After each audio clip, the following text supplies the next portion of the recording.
Hello, everyone.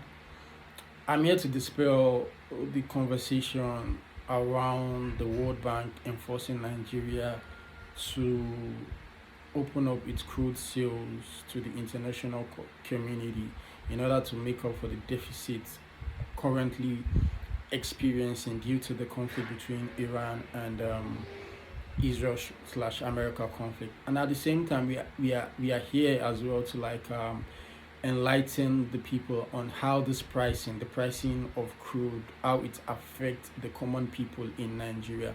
There's been a lot of controversies lately, and a lot of people don't even understand where the problem is coming from. First off, um, there is an existing trade between Nigeria and its international traders and investors.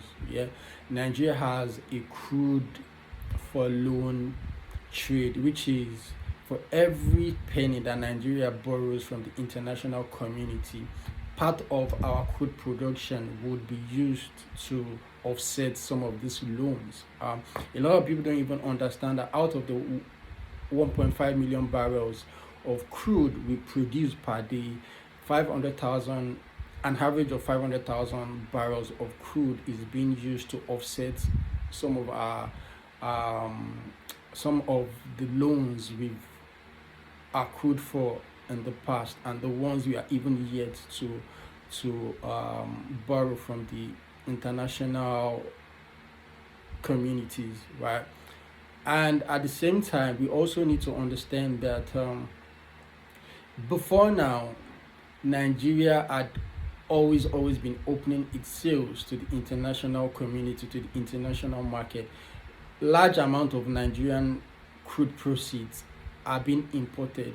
Just a little out of it is what Dangote gets from the production of crude that Nigeria makes daily, right?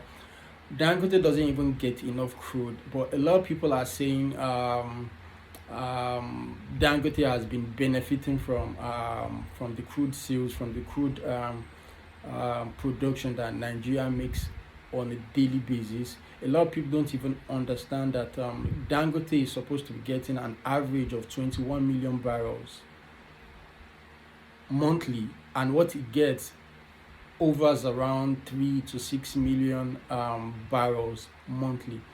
Before the conflict, he has been getting close to 3 million barrels, close to 3 million and 5 million barrels. But even during the conflict, now that there's been pressure for demand, it still doesn't get enough, makes which makes him to go out to some of those companies.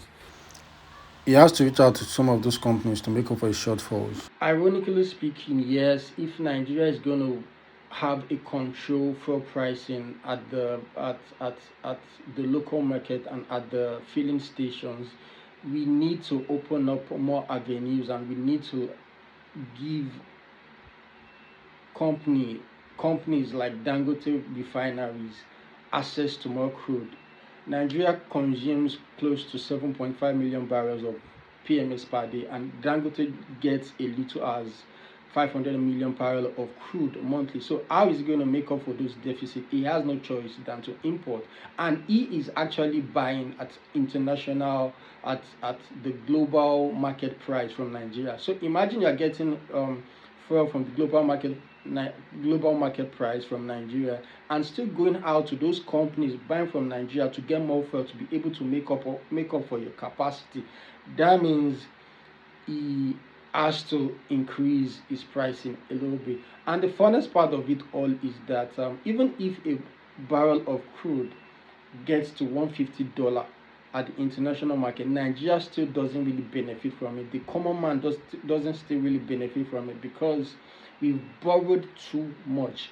During President Jonathan administration, I think he left a loan deficit, both external and domestic loan deficit was over and around 12 trillion naira. 12 trillion naira. Buhari left a loan deficit, both external and domestic, of around 121 trillion naira. But now, this present administration, that's where we are headed. That's the summary of the whole conversation, right?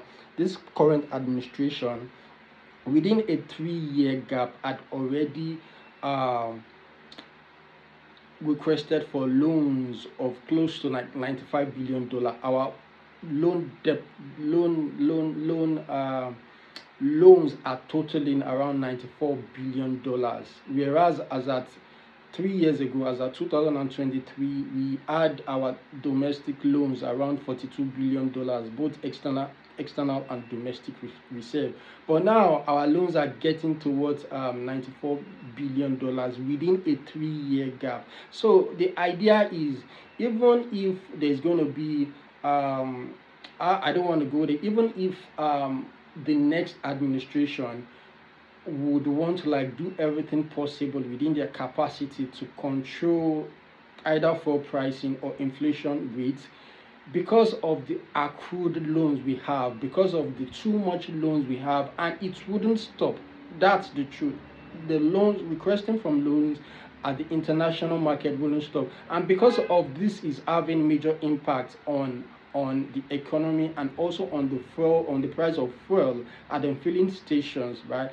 We need to come out and advocate for change and speak out and let the people know that the loans that the Nigerian government are seeking out for are getting too much, which is going to have more like a ripple effect on our economy and on the common man.